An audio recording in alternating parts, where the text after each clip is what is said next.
Olá, queridos, paz e graça do nosso Deus. Estamos aqui para meditarmos na palavra do Senhor. E eu queria convidar os queridos, sem mais delongas, a juntos acompanharmos a leitura da palavra que se encontra lá no livro de Esdras, capítulo 4. Diz assim a palavra do Senhor, a partir do verso 1.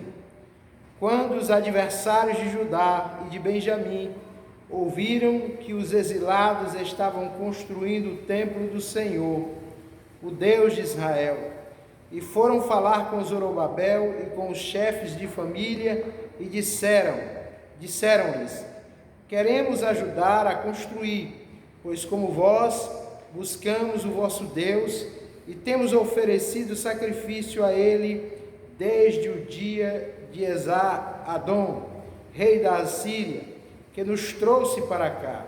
Mas Zorobabel e Jesua e os outros chefes de família de Israel lhe responderam: não convém que vós e nós edifiquemos juntos um templo ao nosso Deus.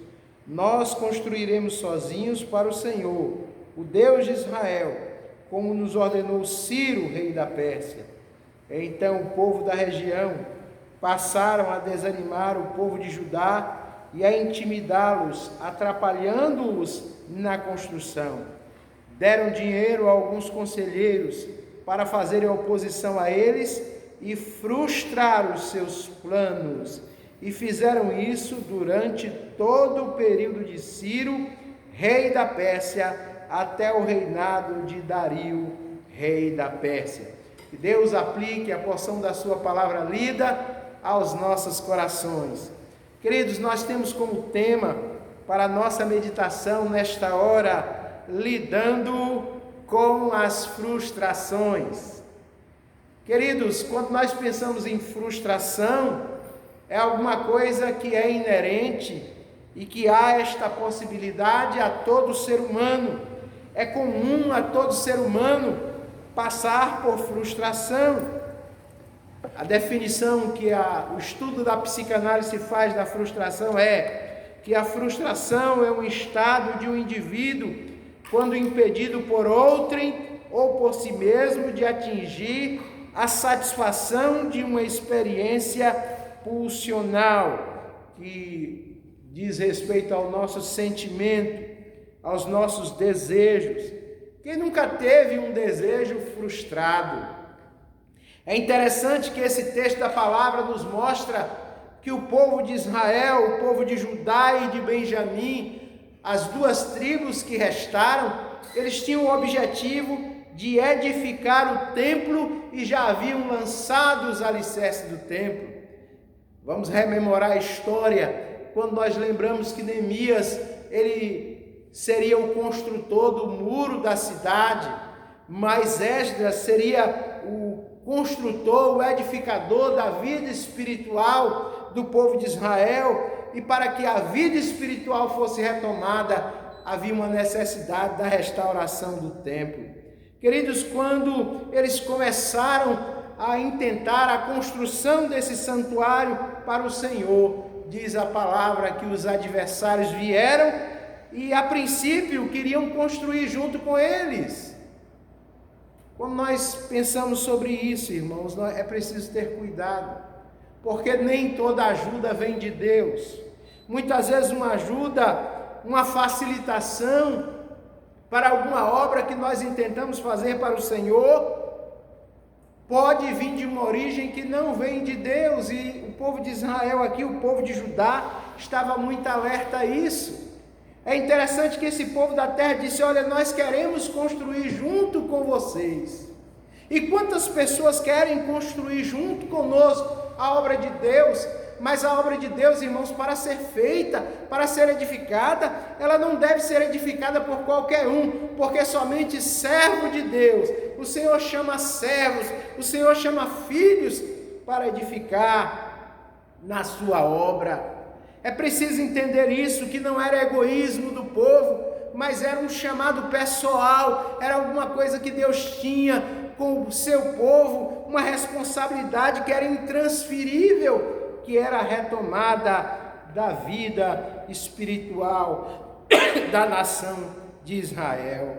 Pois bem, irmãos, diz a palavra que quando a nação de Israel, o povo de Judá, melhor dizendo, quando o povo disse não, eu quero dizer para você que não é uma palavra abençoada. Nós não fomos chamados para dizer sim a tudo, para aceitar tudo. Nós fomos chamados para nós selecionarmos aquilo que vem de Deus e aquilo que não vem de Deus. E o povo entendeu, Esdras entendeu, a palavra de Deus diz que Zorobabel entendeu, que Jóshua entendeu, os chefes de famílias entenderam que aquela obra era intransferível. Meu querido, minha querida, quero perguntar para você nesta hora, você entende que a obra que Deus tem com você é intransferível?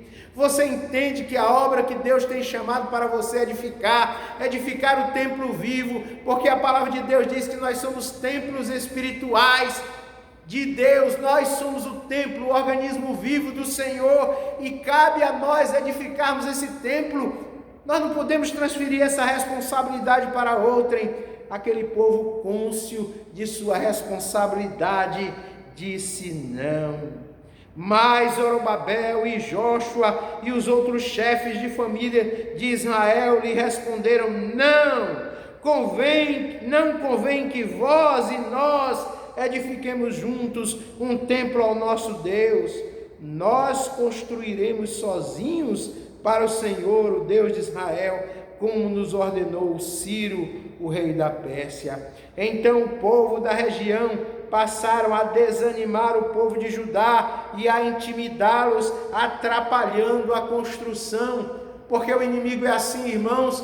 Quando nós não nos juntamos a ele, quando nós dizemos não, quando nós cortamos o pecado pela raiz, quando nós rejeitamos as propostas indecentes, o diabo começa a nos perseguir e ele começa a usar os seus instrumentos para nos perseguir. Isso aconteceu em toda a história do povo de Israel, não é diferente conosco nesses dias. Eles começaram a desanimar o povo. Meu querido, será que tem algo na sua vida que está lhe desanimando? É preciso checar, sondar, verificar aquilo que está nos desanimando para a reconstrução da obra de Deus, aquilo que tenta nos desanimar para aceitar os desafios de Deus, e é preciso rejeitar, eliminar essas coisas do nosso meio. E diz a palavra aqui no verso 5, que até dinheiro eles deram dinheiro a alguns conselheiros para fazerem oposição a eles e frustrar os seus planos. Frustrar os planos que haviam sido estabelecidos por Deus. Mas, irmão, nessa hora nós temos que lembrar de Jeremias, quando Jeremias diz: bem sei que tudo podes, melhor Jó disse, bem sei que tudo pode, Senhor, e que nenhum dos seus planos, dos seus propósitos pode ser frustrado. Meu irmão, como é que a gente lida com as frustrações da vida? Como é que nós lidamos quando muitas vezes um sentimento, um bom desejo nasce em nosso coração? Porque todos nós estamos sujeitos a passar por frustrações. Frustrações na vida emocional, frustrações na vida relacional, frustrações nos projetos de trabalho. Essa situação qualquer um de nós pode passar. São situações que muitas vezes não dependem da gente, e até o que depende da gente nós podemos enfrentar. Falhas e frustrações. Mas a pergunta é: como nós devemos lidar com as frustrações? Como é que você lida com as suas frustrações pessoais? Como é que a Bíblia nos ensina a lidar com as nossas frustrações, irmãos? Em primeiro lugar, nós devemos reconhecer que há um Deus vivo que detém o controle da nossa vida. Precisamos, em meio às frustrações, em meio aos desafios, em meio às perseguições, entender que Deus é um Deus vivo que detém o controle da nossa vida. É Deus que cuida de você, é Deus que te sustenta, é Deus que tudo pode, é Deus que é o alicerce da tua vida, e Ele está controlando você, meu amado. Está controlando a sua vida, a sua história. Segundo aspecto, nós precisamos aprender a não deixar que as raízes de ressentimento, as raízes de amargura também invadam os nossos pensamentos.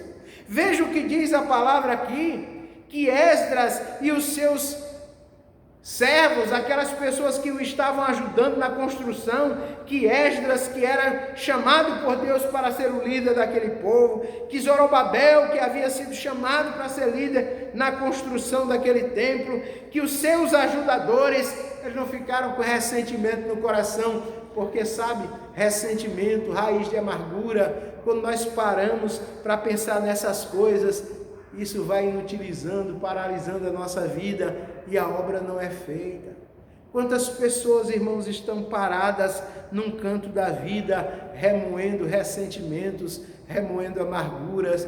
Porque eu não conquistei no passado. Você não conquistou no passado, mas você pode conquistar agora. Se você colocar os olhos em Deus, se você confiar em Deus, grandes coisas serão feitas através de você, grandes obras Deus vai realizar através de você, por intermédio da sua vida. Então, faça como diz a palavra, meus irmãos, vigiai, para que nenhuma raiz de amargura brotando em vossos corações vos afastem do Deus vivo. Quando nós nos afastamos do Deus vivo, também nos afastamos dos seus planos, desistimos, fracassamos. Então, o que é que nós devemos fazer para lidar com as frustrações? Primeiro, reconhecer que há um Deus vivo que controla as nossas vidas. Segundo, aprender a tirar todo sentimento de amargura, porque a Bíblia diz que nós devemos amar até os nossos inimigos. Jesus disse isso.